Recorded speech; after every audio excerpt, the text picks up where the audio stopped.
Bonjour et bienvenue dans ce nouveau vlog en direct de mon poste marche dans le froid et en ce lundi 12 décembre. Alors, je ne sais pas comment vont les choses de votre côté. Est-ce que vous êtes déjà dans la frénésie des fêtes? Moi, on dirait que j'ai pas encore senti ça tout à fait, bien qu'on a commencé à mettre un peu de décoration à la maison. Mais comme il n'y a pas de neige, il fait froid, mais il n'y a pas de neige, on dirait que ça n'a pas encore ça n'a pas encore embarqué comme feeling, mais ça s'en vient.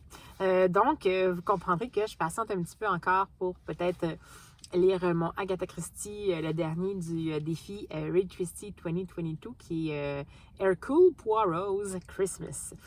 Parce que j'aimerais ça le lire plus dans une ambiance enneigée, si on a la chance que ce soit le cas. Et je vais peut-être quand même commencer cette semaine le fameux Mission Hugh, ce serait mon premier livre du Cold Winter Challenge. Et c'était la romance de Noël, mais je pense qu'elle n'est pas tant Noël que ça, mais bref.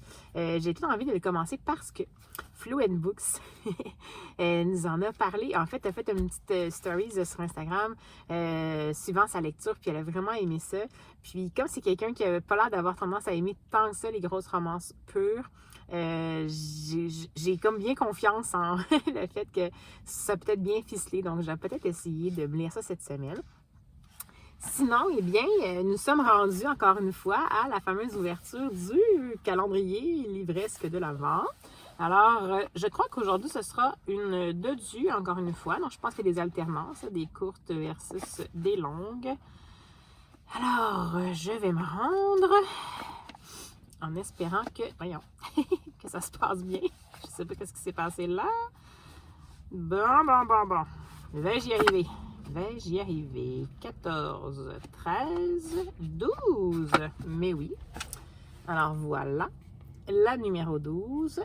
Bon, elle a l'air quand même significative, mais un peu moins épaisse quand même que celle que j'ai lue en fin de semaine. Alors, nous allons lire... Oh boy! D'accord. Alors, un auteur de République tchèque, que tout le monde connaît très bien, Franz Kafka. Alors, la nouvelle ou la short story s'intitule Josephine, the Singer or the Mouse Folk. Donc, voici. Bon, Franz Kafka est quand même connu, évidemment. Il était plus connu pour La Métamorphose de Kafka, qu'on a peut-être tous déjà lu à l'école. Et puis, sinon, il a fait également des... les short stories, c'est ça. La Métamorphose, Le Jugement, puis l'autre, je sais pas c'est quoi. Je crois que j'avais lu La Métamorphose de Kafka. Oui, je crois que oui. Mais on verra, bref. Alors, c'est une nouvelle qui fait 24 pages et j'ai bien hâte de découvrir ça. Donc, traduit de l'allemand par Willa et Edwin Muir. Alors, voici pour la lecture du jour. Et puis, bien, voilà, on va se partir ça tout doucement, ce nouveau vlog-ci, qui commence à être un vlog tout près des fêtes.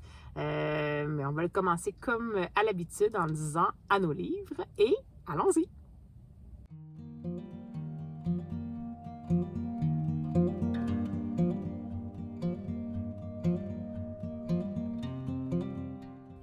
Alors, bien le bonjour, me revoici encore en mode voiture. Je pense que je vais rebaptiser mes vlogs Biblio voiture. Alors voilà, je vous reviens parce que j'ai terminé finalement hier le fameux tome 4 de la série des détectives du Yorkshire, donc A Date with Poison. Et c'était tellement excellent. J'adore vraiment cette série-là. Les personnages sont bien campés.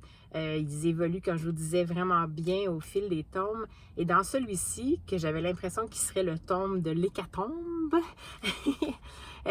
c'est-à-dire que c'est un peu ça qui se passe, mais finalement, on n'aborde pas encore vraiment la fameuse suspension dont Samson, en fait, qui affecte Samson dans ses anciennes fonctions à la Metropolitan Police. Et finalement, c'est plus une enquête sur des morts suspectes d'animaux qui se passent à Broncliffe, qui était un petit peu au centre de l'action.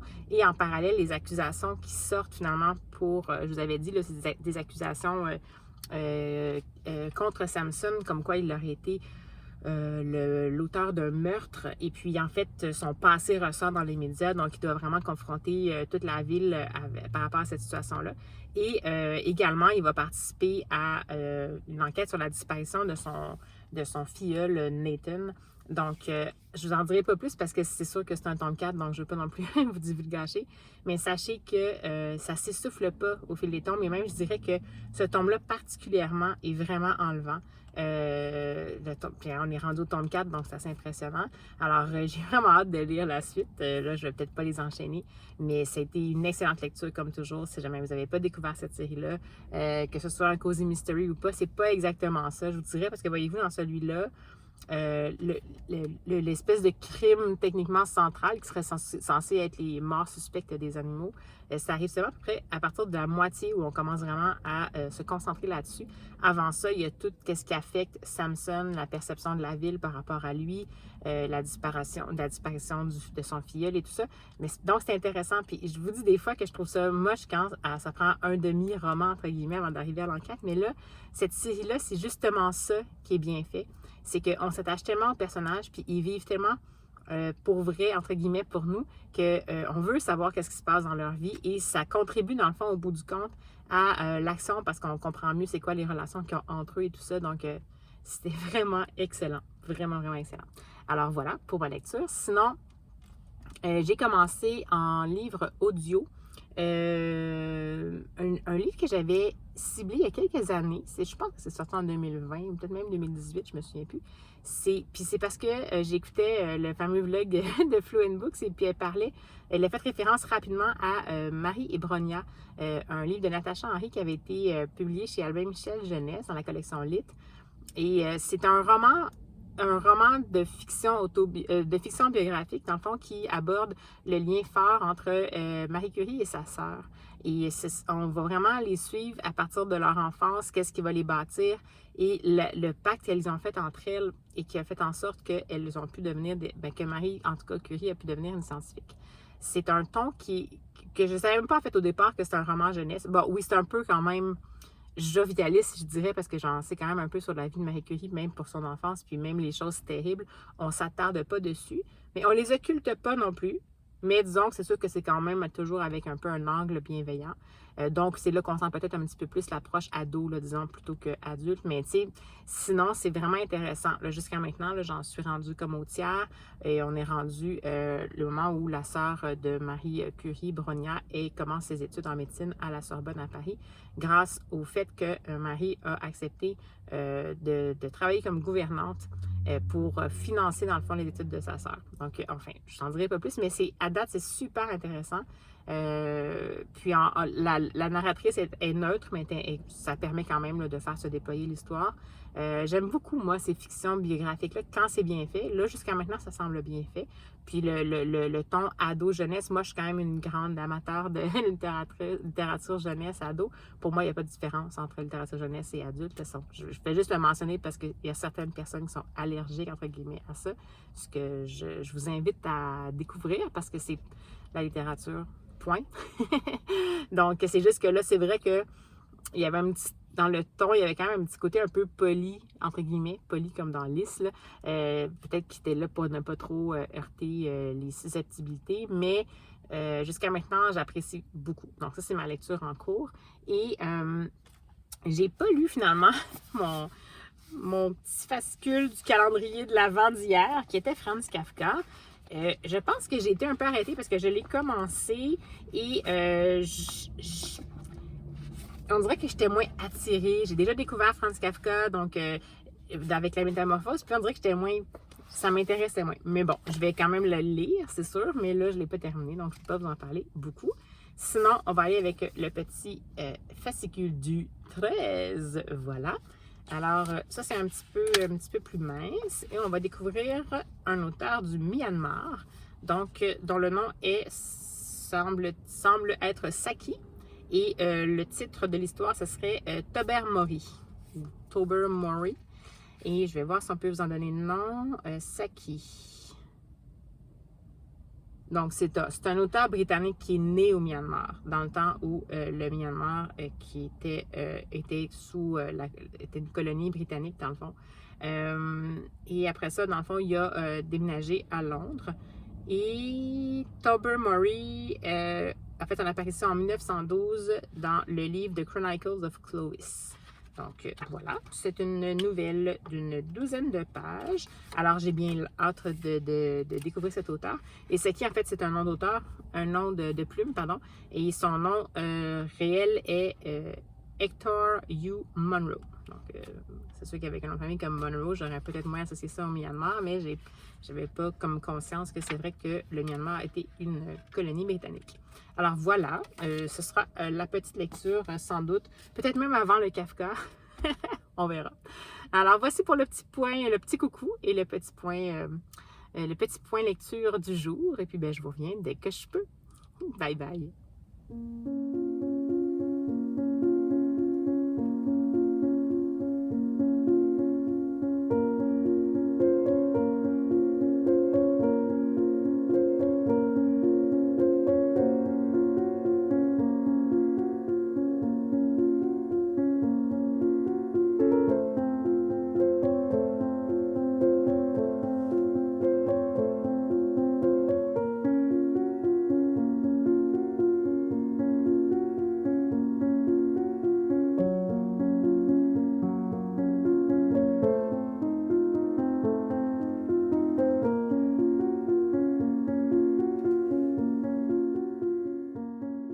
Alors, bonjour, mon petit coucou bref du matin. Je suis très bref cette fois, en effet. C'est juste pour vous dire où j'en étais par rapport aux lectures du calendrier de l'Avent. Je me suis coltinée et je choisis mon mot avec précision. Le fameux Joséphine, the Singer or the Mouse Folk. C'est Joséphine, la cantatrice en français de Franz Kafka. J'ai décidé de le lire en français, pas parce que j'ai de la misère avec l'anglais, mais c'était tellement déjà comme labyrinthique, puis très... j'avais de la difficulté même à saisir. C'est vraiment une nouvelle qui est une genre d'analogie pour amener une réflexion philosophique sur le sens un peu du monde, en tout cas, en gros. Et on dirait que c'était comme un peu trop pour moi. Je l'ai lu en français et je me suis forcée pour la finir. Bon, je dis pas que Franz Kafka, c'est pas bon. C'était peut-être pas le moment pour moi pour le lire. Je crois que j'ai été plus interpellée par la métamorphose. C'était peut-être plus accessible aussi. C'est peut-être juste moi qui n'ai pas l'aisance par rapport à cet auteur-là. Donc, écoutez, ce fut une découverte, mais bon, je pense pas que j'ai envie vraiment d'aller plus loin pour le moment. Ça vient moins me parler. C'est très habile, mais c'est très dense. Donc, si jamais vous avez envie d'une petite réflexion, une bonne réflexion philosophique et que vous voulez aborder celle-ci, Joséphine la cantatrice, je vous suggère de le faire lorsque vous êtes en forme et prête à vous laisser confronter dans vos idées et remettre les choses en question. Donc, ça pourrait être une bonne opportunité. Moi, de mon côté, ça m'a un peu moins plu. Et j'ai pas terminé hier parce que je suis tombée endormie dessus, mais j'ai continué la fameuse... j'ai commencé la fameuse nouvelle Tobermory de l'auteur Saki, qui était né au Myanmar, mais qui est en fait un auteur britannique. Et jusqu'à maintenant, ça s'enligne bien. Ça a l'air d'être un petit peu plus traditionnel comme narration. Je vous en parlerai lorsque j'aurai terminé, mais bref, je suis rendue là. Et comme je ne sais pas si j'aurai le temps aujourd'hui de vous reprendre, ben, je vais tout de suite sortir la nouvelle du jour du calendrier de l'Avent. Donc, nous sommes rendus au 14 et voilà. Celle-ci, donc le 14, voici. Voyons voir quel sera l'auteur que nous découvrirons. C'est une autrice, c'est bien. Il y a moins d'autrices jusqu'à maintenant dans cette sélection-là, on sent.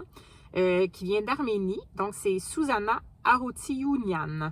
Et le titre de la nouvelle est God Has Passed Through Here. Donc, voilà. C'est une nouvelle d'une 12aine de pages. Et cette autrice-là, elle semblerait avoir fait plusieurs romans et plusieurs recueils de nouvelles. Et son œuvre a été traduite en plusieurs langues. Et il a reçu, pour son roman Ravens Before Noah, elle a reçu le Presidential Prize in Literature. Donc, c'est une auteure primée. Est-ce que ça, c'était tiré de First Published in... Oui, donc ça a été tiré d'un recueil qui s'appelle In Translation. Donc, voilà pour la petite nouvelle du jour. Et puis sur ce, ben, écoutez, je vous dis à tout bientôt. Eh bien, bonjour. Alors, un petit coucou de milieu de journée pour vous tenir au courant de mes lectures, comme d'habitude. Alors, j'ai terminé le fameux Marie et Bronia de Natacha Henry chez Albin Michel Jeunesse. Et ça a été une très bonne lecture. C'est sûr que je crois que finalement, je comprends un peu le ton, en fait, jeunesse qui a été mis là. Donc, pourquoi ça a été mis à Albin Michel Jeunesse? C'est simplement parce qu'on dirait qu'ils ont comme un peu édulcoré l'histoire. C'est-à-dire que il va y avoir beaucoup de place aux sentiments des deux sœurs envers leur compagnon de vie. En même temps, ça va comme être un peu un point de vue de deux jeunes femmes, peut-être adolescentes ou jeunes adultes, dans l'intensité des émotions comme ça, des fois que c'est pas toujours mesuré. Mais disons que l'approche de ces sentiments-là, bon, merci mon chat, l'approche de ces sentiments-là au niveau littéraire, ça sonne un peu gnangnan. Donc, mais c'est juste avec mes yeux d'adulte. Donc, sans doute que si je me mets dans la peau d'un jeune de peut-être entre... ils se disent entre 10 et 14 ans, je pense, cette lecture-là, ça pourrait le faire. En même temps, et puis ça, je me permets de me référer, je m'excuse, je vais prendre le chat parce que sinon on ne s'en sortira pas. Je me permets de me référer à un article de Sophie Lee qui mentionnait que dans le fond, il y avait quand même quelques petits bémols par rapport à ça. C'est-à-dire que dans le fond, on en apprenait quand même beaucoup sur les personnages historiques, mais qu'il fallait quand même être passionné de ces deux personnages-là pour que ça nous plaise. Et ça, je suis bien d'accord avec Sophie.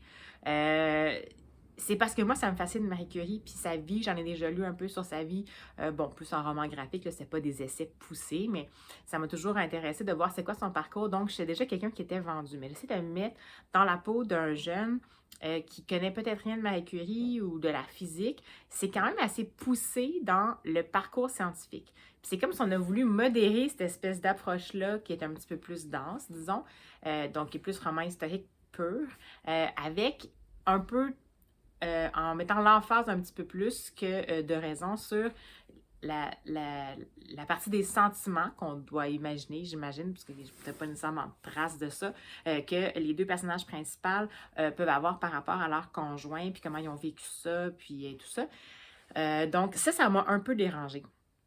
Pas assez pour dire que j'aime pas ça du tout, mais je dirais que ça a été une bonne lecture parce que le sujet m'intéressait. Mais que la plume, je l'ai trouvée un peu scolaire, peut-être par moment, puis un petit peu dégoulinant de bons sentiments, un peu trop. Ceci est un message d'émancipation et d'estime de soi. Mais ça n'empêche pas le travail qui a été fait de recherche pour ce livre-là. Puis je le recommanderais quand même, mais je pense que il faut vraiment avoir un public intéressé. Donc, si vous avez des jeunes qui sont fascinés par les sciences, pourquoi pas? Surtout des jeunes ados, disons. C'est quand même beaucoup l'idée de l'amour et de la romance. Et puis, ce que j'ai beaucoup aimé aussi, c'est que ça aborde également, bon, premièrement, deux choses. Au niveau social, le fait qu'à l'époque où Marie Curie a grandi, en Pologne, c'était sous occupation russe. Donc, les femmes n'avaient pas le droit d'aller faire des études supérieures, contrairement à leurs homologues masculins. Et ça, il y a vraiment un côté très féministe, droit des femmes qui est là-dedans, parce que dans le fond, à la fois Marie Curie et sa sœur Bronia ont dû s'exiler en France pour aller étudier à la Sorbonne, pas parce qu'elles n'avaient pas les compétences pour le faire, mais parce que c'était interdit en Pologne à ce moment-là, pas par les Polonais, mais bien sûr par l'occupant, donc l'occupant russe à l'époque. Et donc ça, c'est super intéressant, ça nous fait vraiment... Puis on en parle à travers tout le roman, donc je trouve ça intéressant, on voit vraiment comment, si elles n'avaient pas eu la détermination de faire les démarches qu'elles ont faites et les sacrifices qu'elles ont faits pour poursuivre leurs ambitions, elles auraient pu être bloquées, puis c'est parce qu'elles avaient potentiellement, bon, je ne sais pas si c'est réel ou pas, mais dans le roman, dans le fond, le père est quelqu'un de très... qui supporte beaucoup, dans le fond, l'émancipation de ses filles. Est-ce que c'est réel ou pas? Je ne sais pas, mais si c'est vrai, ça prouve quand même que ça prend un peu un support, puis que c'était peut-être pas accessible à tout le monde, à toutes les femmes à ce moment-là en Pologne, à cette époque-là, qui étaient sous occupation, et c'est vraiment dommage parce qu'il y a peut-être des gens qu'on a perdus comme ça, qui auraient pu contribuer à la société, puis que malheureusement, ces femmes-là on les a empêchées d'aller plus loin. Donc ça, c'est vraiment super intéressant. Puis également, il y a une dimension qui est liée à l'immigration. Donc là, c'est sûr que c'est une immigration forcée, une émigration, de leur côté, mais en fait, dont ils deviennent des immigrantes en France parce qu'elles veulent étudier. Donc, c'est un peu la fuite des cerveaux, là, entre guillemets. Ça peut faire ça souvent quand il y a une occupation puis qu'il y a des contraintes au niveau social. Et, euh, et ce sont deux femmes qui sont restées toujours très attachées à leur pays d'origine. Une des deux sœurs y est retournée, l'autre non. Mais ça a toujours fait partie d'elle-même. Donc, ça aussi, il y a l'espèce de dimension de... bien sûr, on connaît cette dimension-là, là, mais de quelqu'un qui émigre, il y en a qui ferment la porte derrière eux et qui ne veulent pas ne plus s'identifier. Donc, c'est pour des raisons nécessairement peut-être de autres, là, bon, politique, mais la majorité des gens, j'imagine, qui se font émigrer, malgré le fait qu'ils ont des bonnes raisons pour émigrer, vont peut-être quand même garder encore toujours l'espèce d'attachement à leur pays d'origine. Puis ça, c'est quand même bien démontré également. Donc, bref, je suis contente de l'avoir découvert. Je pense que je suis contente de l'avoir découvert en livre audio également, parce que ça mettait quand même un bon dynamisme dans quelque chose que je pense que si je l'avais lu, j'aurais peut-être lâché un peu avant pour tous les passages comme romantico rajoutés, on dirait, mais en même temps, ça rendait aussi ces deux personnes-là très humaines. Donc, c'est sûr qu'on a souvent le préjugé de deux femmes de science. À l'époque, le préjugé masculin, c'est « Ah, mon Dieu, ça va être juste des cerveaux, c'est des gens qui vont avoir le cœur froid », alors que le choix de l'autrice dans ce cas-là, ça a été de mettre en scène, est-ce que c'est basé sur des faits ou pas, je ne sais pas, mais la dimension justement humaine et émotive de ces deux personnages historiques-là, plus grands que nature. Alors voilà pour la boucle. Donc, voici faire cette lecture-là. Ensuite, je suis un peu en retard encore dans mes calendriers de l'Avent, mais j'ai terminé celui du 13. Bon, on est le 15, j'admets, mais bon. Et c'est excellent, c'est le fameux Tobermory de Saki.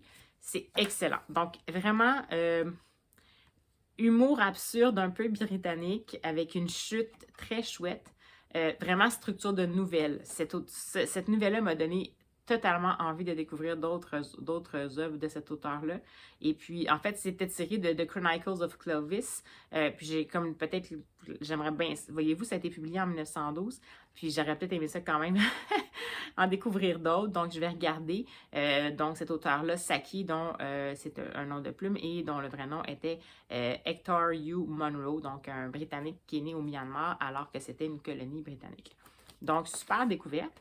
Il va me rester la nouvelle d'hier, qui est une nouvelle d'une autrice arménienne de Susanna Arotyunian. Et là, ben, on va regarder ensemble celle d'aujourd'hui, donc le 15. Le 15. Je devrais les sortir à l'avance, hein, vous me voyez toujours farfouiller un petit peu. Ah oui, c'est ça. C'est le 15 avec l'espèce de 5 étrange, on prendrait toujours un 6. Alors, voici le fascicule pour le 15. Encore une petite nouvelle courte, avec mon petit retard, tant mieux. Alors, ce sera une nouvelle d'un auteur ou d'une autrice d'Inde, qui vient d'Inde. Donc, le titre, c'est Tobatek Singh et l'auteur ou autrice, c'est Saadat Hassan Manto. Donc, ça a été traduit de l'ourdou. Donc, voici pour la petite. Comme ça. Et c'est une courte nouvelle d'une douzaine de pages encore une fois. Donc, ça a été, ils disent que c'était considéré comme le short story writers. Donc, c'était une des personnes qui était reconnue le plus pour être un écrivain de nouvelles en ourdou. Et puis, ça a été même inclus dans la BBC List of 100 Stories That Shaped the World. Donc, quand même. Je ne sais pas si c'est quelque chose qui est Francis. Nanana. Je ne sais pas si c'était extrait de... Non, on ne dirait pas. OK. Donc, enfin, je vais pouvoir découvrir ça. Donc, le 15, c'est un auteur qui vient d'Inde. Le titre Tobatek Singh de Saadat Hassan Manto. Et il me reste toujours l'autrice d'Arménie également. Donc, j'aurai ça à lire. Après, pour mes lectures audio, parce que là, bon, on est juste jeudi, je vais voir. J'ai plus beaucoup de déplacements à faire, mais je vais aller marcher quand même. Donc, comme on annonce une tempête de neige, bon, c'est souvent annoncé ici, là, mais ça se peut que ça se passe pas.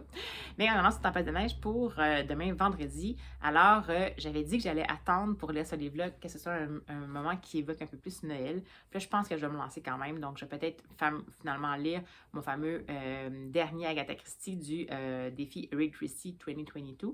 Donc, Hercule Poirot's Christmas. Je vais l'avoir en livre audio. Fait que je vais voir, est-ce que je vais lire seulement en audio? Est-ce que je vais le finir aussi en livre numérique parce que je ne l'ai pas en papier? On verra bien. Mais ça serait peut-être ça le plan. Si je ne commence pas un autre livre audio, je vais quand même essayer, parce que ça me tente vraiment, de lire également Mission Hoog. À moins que je le lise un peu plus tard dans la semaine prochaine, je verrai, mais je vais essayer de m'enligner pour ça. Alors, comme d'habitude, je vais vous dire à tout de suite ou à tout bientôt. Puis on se revoit sous peu.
Hey, bonjour! Alors, je fais un petit coucou en cette journée très enneigée de notre côté. Finalement, la tempête a eu lieu. Alors, pour vous dire que, bon, j'ai lu finalement hier les deux short stories que je devais lire encore. Donc, l'autrice d'Arménie, je crois, et l'auteur d'Inde. Je vais retrouver les deux petits fascicules. Ça a été sympathique. C'était encore deux choses qui m'ont dérouté un petit peu, mais c'est correct. C'est juste qu'on dirait que j'ai trouvé ça sympathique de découvrir ces plumes-là, mais ça m'a moins accroché. Donc, l'autrice d'Arménie, Susanna Aroutianian, en fait, c'était encore un peu un principe de fable philosophique. Donc, on suivait vraiment des personnages, puis finalement, à la fin, ben, tu sais, le titre, c'est quand même God has passed through here. Fait qu'on sent que ça fait peut-être partie d'un genre de folklore, peut-être local. Donc, c'était intéressant. À la limite, je pense que peut-être que j'ai mieux aimé, je sais pas trop qu'est-ce que j'ai mieux aimé. Dans les deux cas, c'était philosophique. Donc, dans celui-là, ça mettait en scène une femme qui était particulière parce qu'elle était phosphorescente dans le noir. Puis, dans le fond, plusieurs personnes venaient pour essayer d'acheter le droit de l'étudier puis d'en faire des rapports scientifiques et tout ça. Et finalement, ça prend un niveau un peu plus élevé, donc un peu plus spirituel.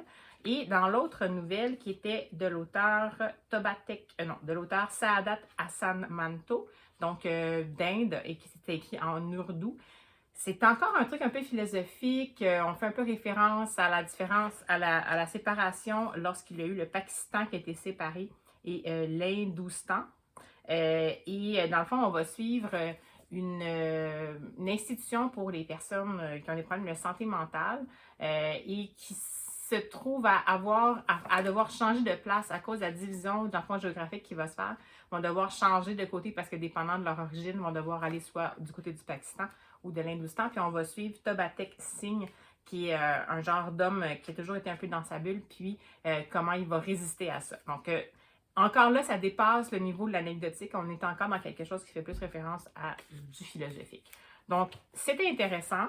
Je suis contente de les avoir découverts, mais c'était pas non plus enlevant en ce qui me concerne. Donc là, on va aller avec celle du jour pour le Short Story Advent Calendar. Si je peux me retrouver, parce que là, je pense que je suis rendue... oui, c'est bon. Alors, nous allons avec la journée numéro 16. Et voilà. C'est une minuscule plaquette. Alors, vraiment, je pense que ça fait comme 5 pages. Alors, c'est un auteur qui vient du Brésil. C'est Moacir Scliar. Et le titre, c'est The Dwarf in the Television Set. Donc, voici. Et je crois que ça fait en effet 5 pages. 6 pages. Donc, j'aurais pas trop de misère à le lire. Et c'est un auteur et un physicien et qui a écrit plus de 100 livres en portugais qui abordait le plus souvent l'identité juive et la diaspora juive. Celui-ci, est-ce que c'était... Oui, c'est tiré d'un ouvrage qui s'appelle The Collected Stories of Moacir Scliar. Donc, c'est un extrait, dans le fond, d'un recueil, d'un colligé. Alors, écoutez, je vous en parlerai si vous voulez. On verra bien. Sinon, pour mes lectures, j'ai décidé en livre audio, comme là, il neigeait, j'en avais parlé, d'en effet y aller avec mon fameux Hercule Poirot's Christmas en livre audio. Je viens tout juste de le commencer. C'est également un Agatha Christie que j'ai souvent vu en adaptation télévisuelle. Donc, j'ai bien hâte de voir s'il y a des différences. Jusqu'à maintenant, le début est assez similaire avec plusieurs adaptations que j'ai vues. Mais je sais que souvent, il y a des libertés qui sont prises en raison des besoins de l'adaptation, ce qui est tout à fait normal. Donc, j'ai bien hâte de voir si je vais découvrir, comme dans plusieurs Miss Marple que j'ai lu récemment, des petits bijoux là, de détails dont je ne me souvenais pas, parce que celui-là aussi, je l'ai lu quand j'étais tout jeune, donc ça en version papier. Puis, je ne me souviens pas nécessairement de ce qui était réellement dans l'histoire d'Agatha Christie et ce qu'en ont fait les adaptations télévisuelles. Alors, comme d'habitude, je vous tiendrai au courant de la suite. Alors, à bientôt!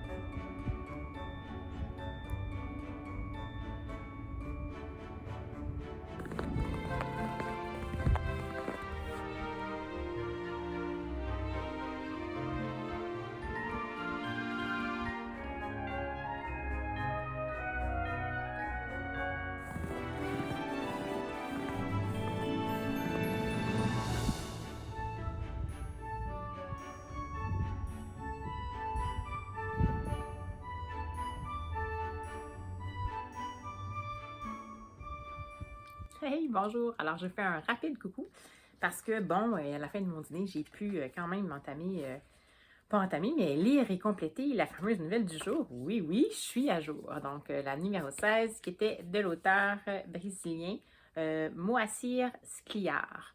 Donc, c'est assez intéressant. C'est c'est vraiment ce retour de nouvelles classiques. Donc, on est un peu dans un univers absurde où on comprend qu'un homme a finalement hérité du commerce de son père et dans lequel il y a plusieurs postes téléviseurs. Et on a la narration par quelqu'un qui semble se trouver à l'intérieur du téléviseur de ce propriétaire-là à la maison, qui est un ancien collègue de ce propriétaire-là dans le temps où il faisait du théâtre. Je vous en dirai pas plus parce que c'est très, très court. Et la chute est, ma foi, très surprenante, slash troublante. Donc, je ne pourrais pas dire que c'est mon genre de prédilection, mais c'est très, très, très bien fait.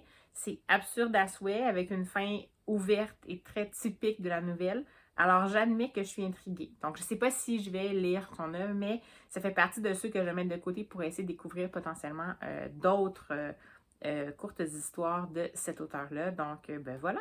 C'était juste ce petit compte-rendu-là que je voulais vous faire. Et puis, ben, je vous reprends dès que je peux. Bye bye!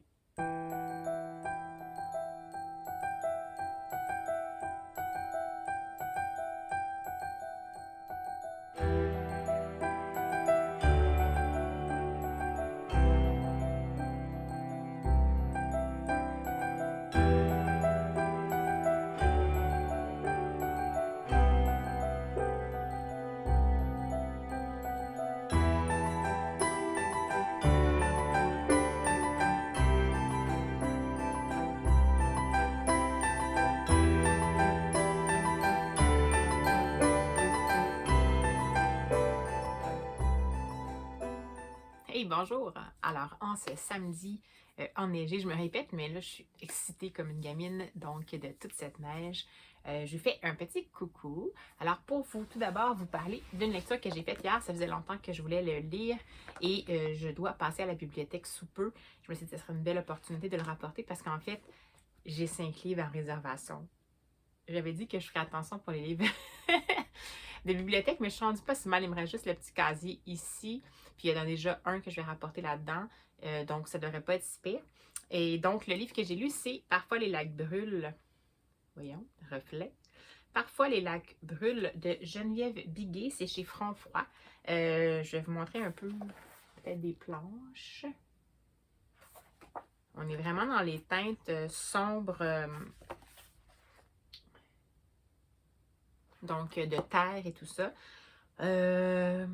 Ça a été une bonne lecture, ça a été surprenant un peu. Je suis un peu restée sur ma faim, mais c'est pas parce que c'était mauvais, c'était excellent. Le visuel était surprenant.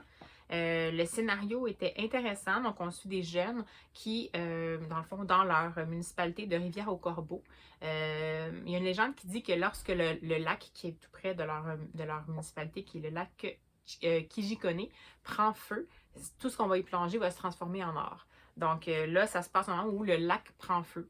C'est un phénomène qui semble explicable dans le sens que c'est comme par rapport au type d'algues qu'il y a dedans, qu'il y a des trucs qui s'énifugent.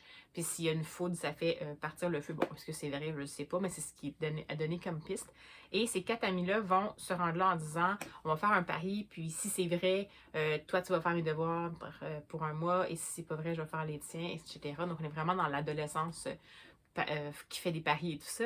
Et ils vont partir ensemble et en cours d'expédition, il va se passer des choses, ça va un petit peu ça va un petit peu tester les limites de chacun. Puis il va se passer une grande catastrophe, je vous en parlerai pas trop.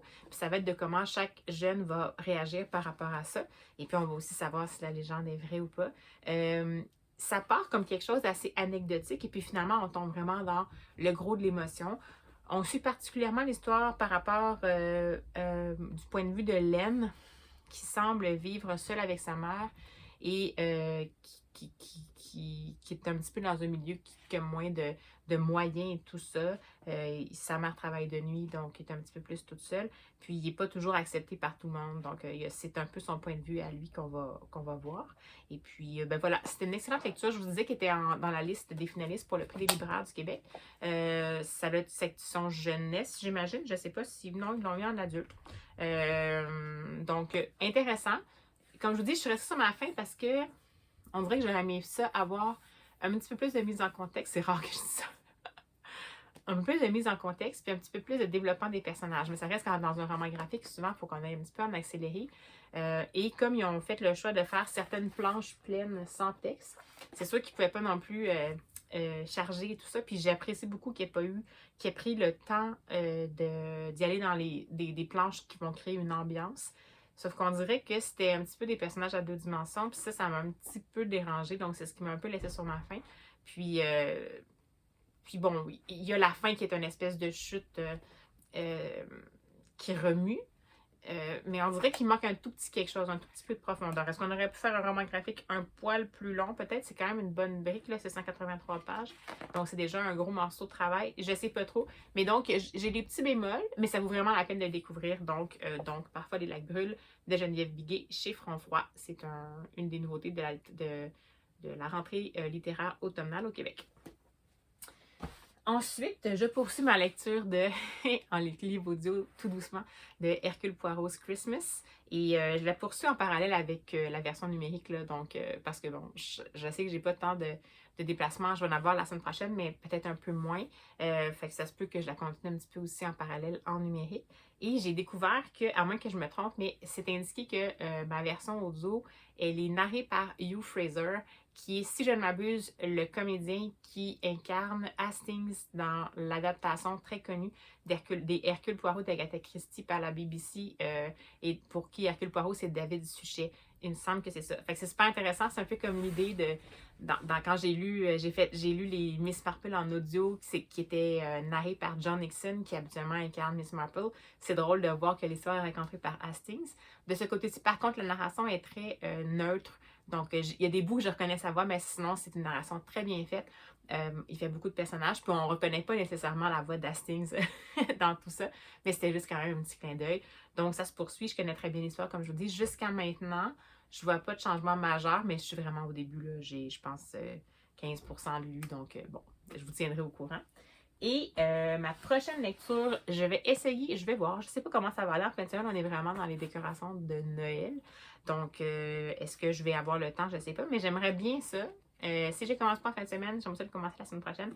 Je vous en parle à chaque fois, c'est pas grave. Le fameux Mission Ouga de Caroline Franc. Donc, l'espèce de petite romance de Noël. Donc, ça me permettrait de commencer enfin mon Cold Winter Challenge parce que je suis un petit peu sur le tard. Mais c'est aussi parce que c'est ça, Fluent Books en a parlé vraiment positivement. Puis, tout le monde en parle positivement. Ce livre-là qui est pourtant pas une nouveauté. Puis, tant qu'à en lire une, j'aimerais ça en lire une qui semble avoir une certaine qualité d'écriture. Donc, voilà. Bref, je vais peut-être lire ça. Sinon, ben, comme vous saviez, j'étais à jour dans ma lecture pour le calendrier de l'Avent des Short Stories. Et on va se rendre aujourd'hui au numéro... Oups, je suis à l'envers. Donc, 17 pour le 17 décembre. Cette fois-ci, je me suis préparée. Alors, voici le 17 décembre. Encore une petite plaquette, mais peut-être pas aussi petite que celle d'hier. Alors, c'est un auteur du Canada. Je crois que c'est un auteur, je dirais, peut-être que je suis dans le champ, je dirais peut-être du Nouveau-Brunswick. Non, elle est née au Québec. Parce qu'en fait, son nom, c'est Mavis Gallant. Souvent, les Gallants, il y en a beaucoup au Nouveau-Brunswick, mais bref. C'est From the 15th District. Voilà. Puis, qu'est-ce qu'on dit là-dessus? Ça fait une dizaine de pages. C'est une ancienne journaliste. Elle a fini par déménager à Paris. Et elle écrit pour le New Yorker.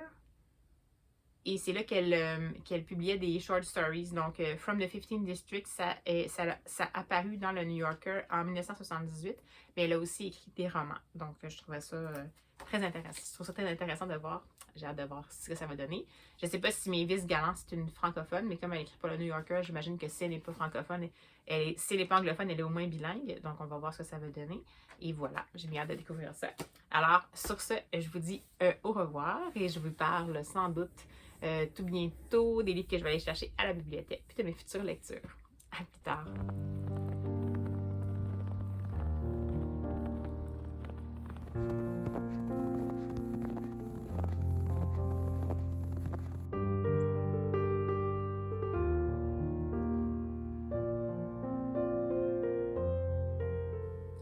Eh bien, bonjour! Alors, je vous reprends ce dimanche pour un petit coucou. Je ne savais pas si j'allais pouvoir avoir le temps aujourd'hui. On s'est vraiment lancé dans la grosse fin de semaine pré-Noël. C'est plus mon copain, mais en fait, c'est un peu le branle-bas. Et puis, ben voilà, donc j'ai réussi quand même aujourd'hui, in extremis, à passer à la bibliothèque avant de perdre mes réservations. Vous excuserez la luminosité un peu weird. Le mieux que je peux faire, c'est de mettre mon visage un peu décalé, comme vous pouvez le voir.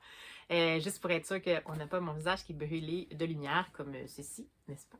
Alors voilà, donc je vais rapprocher mes petites choses pour pas trop vous exposer. Alors, on va commencer par le calendrier de l'Avent, je pense. Oui.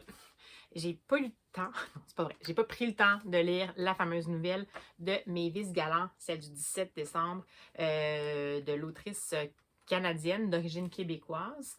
Mais je vais le faire, c'est une très courte nouvelle. Donc, on va regarder ensemble le 18 aujourd'hui. Je pensais m'être mis un petit repère, mais finalement, j'ai oublié. Oh, c'est une dodue. Donc, c'est une dodue pour le 18. Alors, regardons tout ça.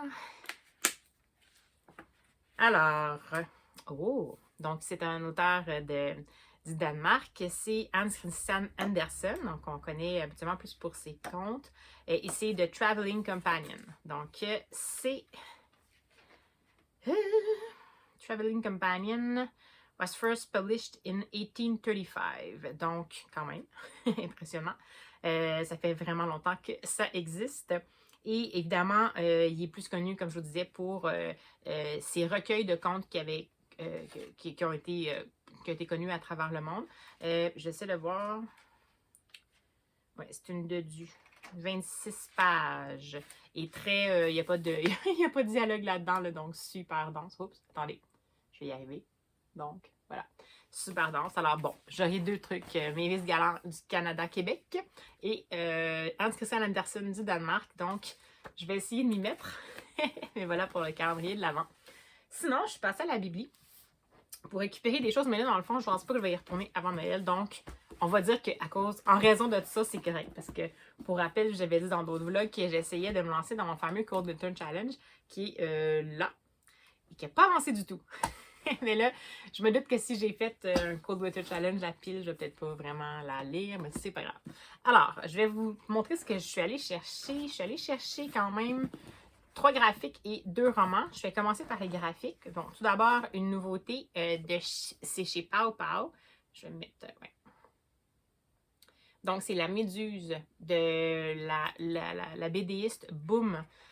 Et c'est l'histoire. Boom a été plus connu pour ses chroniques du quotidien dans sa famille. Donc, c'est plus humoristique. Puis, c'était des strips. Donc, c'était 3 cases ou 4 cases. Je me souviens plus. Ouais, 4 cases. Puis, donc, chaque 4 cases, une histoire. Et puis, en fait, cette dessinatrice-là, ça dit ici qu'elle souffre de diverses maladies oculaires depuis plus de 15 ans. Mais en mars 2021, elle va perdre définitivement l'usage de son œil droit. Comme c'est un peu évoqué là, sur la couverture. Puis, je crois que dans celui-là, c'est... Qu'est-ce qu'on dit? Ouais, la quatrième, en fait, il n'y a pas de quatrième, mais le résumé, c'est Odette a une méduse dans l'œil qu'elle seule peut voir. Une méduse qui se multiplie. Donc, j'imagine que c'est l'histoire de l'évolution de sa maladie, mais dans le fond, dans un côté plus fantastique, féerique. Je vais juste voir... Oui, ça a l'air vraiment intéressant. Donc, j'essaie de vous montrer quelques plages. Donc, je crois que vers la fin, il y a un petit peu plus d'envahissement de méduses. C'est les espèces de petites formes noires que vous voyez. Sinon, est-ce qu'il y a des planches pleines? J'ai vu une planche pleine tantôt. Ouais. Il y a quand même des compositions un petit peu plus comme ça ici. Donc, moi, j'aime beaucoup ce que Boom fait. Puis là, ça me touche particulièrement. J'admets que j'ai un petit peu peur de ce que ça va donner parce que j'ai tendance à... un petit peu à l'hypochondrie, puis j'ai moi-même eu des problèmes un peu oculaires. Mais bon, en même temps, je pense que c'est vraiment abordé d'une façon plus, pas féerique, là, mais un petit peu plus avec du surnaturel, entre guillemets. Mais en même temps, on voit, en fait, je pense que c'est la dégénérescence maculaire. Je sais pas. En même temps, on voit un peu l'évolution de ce qu'elle a, donc je vais voir. Je pense pas que c'est trop... Bref, je vous laisse dans le silence, hein, mais ça m'intéresse, c'est juste que j'ai un petit peu peur. Donc bref, je l'ai. Ensuite, il y a une toute récente adaptation du classique philosophique Le Monde de Sophie de Justine Gardner qui a été faite en bande dessinée. Je pense que ça va être en 2 tomes. Peut-être pas. Je sais pas. Donc voici. Ça m'intéressait. J'ai lu Le Monde de Sophie, mais ça fait vraiment longtemps. Et j'ai essayé de voir. Ça m'intéressait de voir qu'est-ce que ça donnait. Bon, là, je regarde l'adaptation. Jusqu'à maintenant, ça me semble assez le danger des adaptations. C'est-à-dire que c'est très chargé. Je vais regarder ce que je vais faire. Je crois que je suis contente de l'avoir. Je vais la tester. Je vais voir si ça m'intéresse. Puis peut-être que je me ferai une relecture. Ça faisait longtemps que je l'avais pas lu. Puis je m'en souviens plus beaucoup. Puis c'est quand même quelque chose qui est un petit peu dans un autre... c'est une fiction essai un peu. Donc ça me tentait. Sinon, j'ai pris l'adaptation en BD, en roman graphique du roman jeunesse de Flore Vesco de Cap et de mots. Donc ça m'intéressait vraiment. Je l'ai vu un peu passer sur les réseaux. Puis j'ai voulu lire de Cap et de mots. Il y a plusieurs moments et puis je l'avais pas lu. Je ne sais pas pourquoi, je n'avais pas accroché. Je crois que c'est la plume qui était un petit peu particulière. Puis là, on dirait que je me suis dit, bon, ben je vais lire l'adaptation roman graphique. Puis c'est quand même Flore Vesco et Kerasquette. Donc, Flore Vesco qui a, si je comprends bien, signe l'adaptation du roman graphique, ce qui est quand même intéressant, puisque c'est l'autrice du roman. Ouais, c'est ça, adaptation du roman de Cap et de mots par l'autrice originale plus Kerasquette, qui est celle qui s'occupe des illustrations. Donc, ça promet d'être intéressant. Ça semble être un petit peu un dessin... oups, je vais surveiller les images que je vous mets. Ça semble être un dessin un peu plus naïf, un peu plus vraiment comique, bande dessinée, avec beaucoup de bulles. Je ne sais pas si je vais aimer tant le visuel, mais bon, ça a quand même l'air chargé. En tout cas, c'est pas grave. Donc, bref, de Cap et de mots, je vais voir si j'y arrive. Ensuite, je me suis laissée influencer par Alex Bouquet dans Prada. Parce qu'elle a lu celui-là, puis elle disait que ça lui faisait... Elle n'avait pas tant aimé, dans le fond, The House on the Cerulean Sea, mais ça lui faisait un peu penser à cette ambiance-là, mais elle, ça lui a vraiment beaucoup plu. Donc, c'était The Very Secret Society of Irregular Witches. Et c'est de Sangu Mandana. Là, ça, c'est en version originale. Donc, ça m'intéressait beaucoup. Je crois que c'est... Bon, qu'est-ce que ça dit? Je vais juste vous lire le petit résumé. En fait, je lis le petit résumé, excusez mon accent, qui est au début. Après ça, parce que je ne veux pas trop en dire, puis je ne veux pas trop me spoiler non plus. Donc, a warm and uplifting novel about an isolated witch whose opportunity to embrace a quirky new family and a new love changes the course of her life. Donc, voilà. J'ai bien hâte de découvrir ça. Ça me semble être une espèce d'univers un peu onirique, magique pour adultes. Donc, voici pour celui-là. Et enfin, oui, je sais, je suis 8000 ans en retard.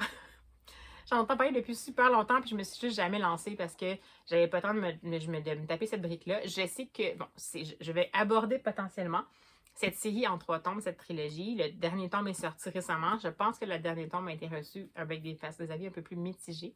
Mais bon, c'est pas grave, j'en ai pas lu du tout. Donc, je me ferai ma propre opinion. Alors voilà, j'ai pris Magic Charlie d'Audrey Alouette. Parce que comme j'ai lu beaucoup, je m'excuse pour mon nez, j'ai comme on dirait des allergies.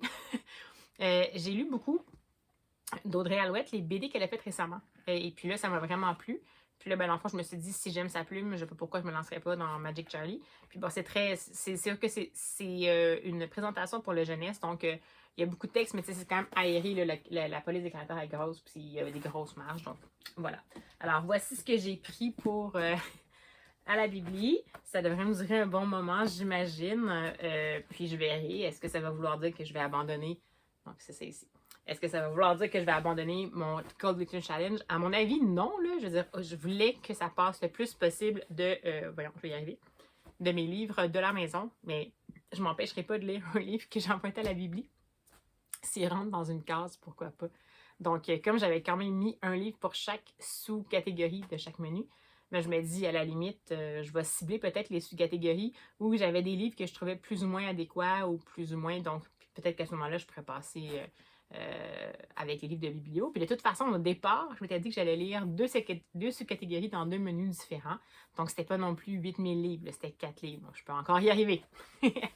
Alors, ben voilà, écoutez, je vais sans doute peut-être, je sais pas si je suis capable de vous reprendre aujourd'hui, une autre de la visite qui s'en vient. Donc, je vais peut-être essayer de me focusser sur la lecture de ceci. Je suis encore en train de lire mon livre audio, mais je ne sais pas si je veux le rusher, je ne sais pas comment je vais fonctionner. Donc, je vais voir. Si jamais je refais une autre petite lecture, je vous reviendrai. Sinon, je vais revenir seulement pour clore le vlog. Pardon. Alors, je vous dis à bientôt. Bonjour. Alors, je vous fais un dernier petit coucou pour clore ce vlog. Et entre-temps, ben, je ne savais pas si j'allais avoir le temps, mais j'ai réussi non seulement à lire un livre de plus, mais à... roulement de tambour. entamé le Cold Winter Challenge. Donc, avec la catégorie, je me souviens plus du nom du menu, mais c'est la sous-catégorie qui était un conte, dans le fond, qui évoquait dans les mots-clés un conte revisité. Puis pour ce livre-là, pour cette sous-catégorie-là, j'avais décidé de un petit peu jouer avec les mots, mais j'avais décidé de choisir le recueil de poésie de Pierre Labrie, Suivre le lapin blanc. Donc, ça évoque vraiment Alice au pays des merveilles, qui n'est pas un conte, mais bon, qui est quand même une histoire qui est un peu dédiée à l'enfance. Et bon, c'est quand même très léger comme référence, mais quand même. Donc, je l'ai lu et en gros, comme je vous disais, je vais vous relire la 4e pour vous donner une petite idée de ce dont ça parle. Cette histoire commence lorsqu'il rencontre Alice, la belle Alice des vacances d'été à la plage. Celle qui captive entièrement son attention. La même Alice qui va à sa nouvelle école. Coïncidence? Alors, s'ensuit un recueil en 3 parties. Donc, la première partie, c'est le carnet bleu bord de mer. Donc, c'est vraiment la rencontre entre le personnage principal, qui semble être un adolescent, et la fameuse Alice, alors qui est en train de lire lui-même Alice au pays des merveilles. Donc là, c'est vraiment là, bon. Donc, la première rencontre est l'espèce de coup de foudre immédiat de son côté, mais aussi la réalité de ça se passe en vacances, donc il n'y a pas vraiment le courage d'aller la voir. Et qu'est-ce qui va se passer? Est-ce qu'il va encore la revoir? Ensuite, il y a une seconde partie. Là, comme on le parle dans la 4e, je vais considérer que ce n'est pas un divulgateur parce que, bon, la deuxième partie, c'est le vent tout autour. Et ça va occuper la partie de la relation entre cet adolescent-là et Alice parce que, comme c'est indiqué à l'arrière, la même Alice va à sa nouvelle école parce que c'est un adolescent qui a dû déménager, tout ça en cours de son parcours secondaire. Et donc, cette espèce de relation-là qu'on comprend qui se passe, mais tout étant non dit, c'est vraiment de la poésie, c'est en vers libre, mais c'est quand même très, pas alambiqué, ça c'est négatif, mais tout est évoqué, on n'est jamais trop certain, donc c'est vraiment de la poésie un petit peu moins, avec des mots concrets, mais quand même qui laissent place à beaucoup d'interprétations. Donc on va suivre vraiment, je dirais, l'amour adolescent dans toute son intensité, mais aussi l'adolescence dans toute